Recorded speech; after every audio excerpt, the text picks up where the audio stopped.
Hi friends, केम छो? मजामां? आजे आपणे बनावीशुं मलाईमांथी माखण। तो आ 1 वीकनी मलाई लीधी छे अने एक बाउलमां आपणे ट्रांसफर करी लेशुं। कंई पण नाख्या वगर मलाईने आपणे एकदम एक ज डायरेक्शनमां फेटी लेशुं। तो तमे जोई शको छो के अत्यारे आपणी मलाई एकदम लिक्विड फॉर्ममां छे अने धीमे धीमे जेम जेम तमे एक ज डायरेक्शनमां फेटशो आ रीते गठ्ठो थवा लागशे।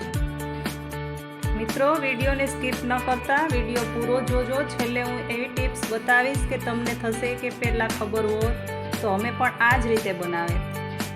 आ रीते तमे एक ज डायरेक्शनमां कन्टिन्यू करो अने आ जे तमने गठ्ठो देखाई रह्यो छे ए आपणुं माखण बनीने तैयार थई गयुं छे। कारण के जेटली तमारी मलाई हती एटलुं ज माखण आमांथी तैयार थशे। मित्रों, अहींया एक टिप्स आपीश के ज्यारे तमे गरमी एटले के उनाळानुं वातावरण होय त्यारे माखण बनावता होय आ रीते मलाईमांथी तो फटाफट बनी जतुं होय छे अने ज्यारे शियाळो होय ठंडु वातावरण होय त्यारे थोड़ी तमारे वार लागे छे अने ज्यारे मिक्स करो त्यारे एकदम लिक्विड फॉर्ममां होय छे अने ज्यारे एने फेटो छो त्यार पछी थोडुं भारे थई जाय छे एटले के हाथ थोड़ो भारे આપણે ચલાવવો પડે છે ને જ્યારે પાછું માખણ બને છે ત્યારે એકદમ જ હલકું એટલે કે એકદમ હળવું થઈ જાય છે ત્યારે આપણું માખણ તૈયાર થાય છે। તો હવે આપણું માખણ બનીને તૈયાર છે અને જ્યારે માખણ બનીને તૈયાર થઈ જશે એટલે આ રીતે એ પોતાનું માખણની અંદરથી જેટલું પણ દૂધ હશે એ છોડવા લાગશે ત્યારે એક ગ્લાસમાં થોડું પાણી લઈ અને ઠંડુ પાણી મિક્સ કરવાનું છે અને પછી આપણે આ માખણને अलग लई लेशुं। फटाफट एकदम जल्दी थी आ माखण बनी जशे।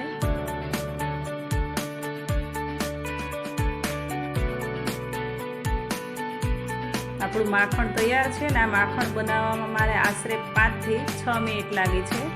ज्यारे ચોમાસાની ઋતુ चाले छे એટલે થોડી ठंडी ऋतु छे એટલે 5 થી 6 मिनिटमां आ माखण तैयार थई गयुं छे। तो तैयार छे आपणुं आ माखण। जेटली तमारी मलाई हती એટલું જ માખણ બનીને તૈયાર થઈ જાય છે। જોઈ શકો છો તમે। તો આ માખણ તો આપણું મલાઈમાંથી તૈયાર થઈ જ ગયું છે પણ હવે જે દૂધ બચ્યું છે માખણમાંથી જે વેસ્ટેજ દૂધ નીકળ્યું છે એનું શું કરીશું? તો એનો પણ આપણે ઉપયોગ કરીશું। તો ચાલો આજે બતાવી દઉં તમને કે એનો ઉપયોગ આપણે કઈ રીતે કરીશું।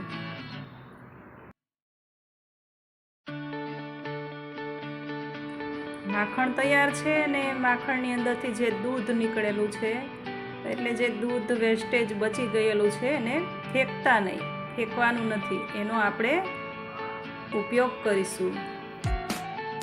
દૂધમાં 2 પ્રોટીન હોય છે, એક વહે અને બીજું કેસીન। તો એક બાઉલમાં વેસ્ટેજ દૂધ આપણે લઈ લઈશું અને ગેસ ઓન કરી થોડું ચલાવી લઈએ। થોડો ઉપર આવી ઉફાળો આવે એટલે એક ઉભરો આવે ત્યારે લીંબુનો રસ નાખી અને આપણે આ દૂધને ફાડી અને પનીર બનાવી લઈશું।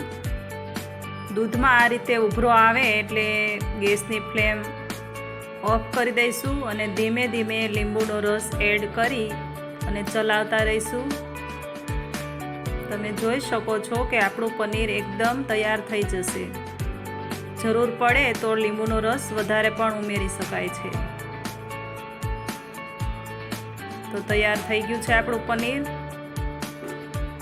કાણાવાળું બાઉલ લઈ અને એમાં આપણે પનીરને બરાબર 2-3 પાણીથી ધોઈ અને આ રીતે પાણીથી સાફ કરી એક પોટલી વાળી લઈશું અને બધું જ પાણીને કાઢી અને એને સેટ થવા દઈશું। તો મિત્રો, મલાઈમાંથી માખણ બન્યું ને માખણમાંથી આ પનીર તૈયાર થઈ ગયું છે। તો મિત્રો, જ્યારે પનીર બનાવવા દૂધ ફાડવામાં આવે છે ત્યારે પનીરમાં કેસીઇન પ્રોટીન આવે છે અને વહે પ્રોટીન તેના પાણીમાં રહી જાય છે। તો આ પાણી બિલકુલ ફેંકશો નહીં। આ પાણીને કોઈ પણ શાકની ગ્રેવીમાં અથવા તો તમે લોટ બાંધવામાં ઉપયોગ કરી શકશો। છે ને મોટું બેનિફિટ। ઓનલી દૂધમાંથી પનીર કેવી રીતે બને એ વિડીયો જોવા માટે મેં ડિસ્ક્રિપ્શનમાં મારી લિંક આપી દઈશ, ત્યાં જઈને તમે જોઈ શકો છો। તો માખણ, પનીર અને આ પાણી આપણે ત્રણેય વસ્તુ મલાઈમાંથી બનાવી છે। તમે પણ બનાવજો અને કોમેન્ટ બોક્સમાં મને જણાવજો।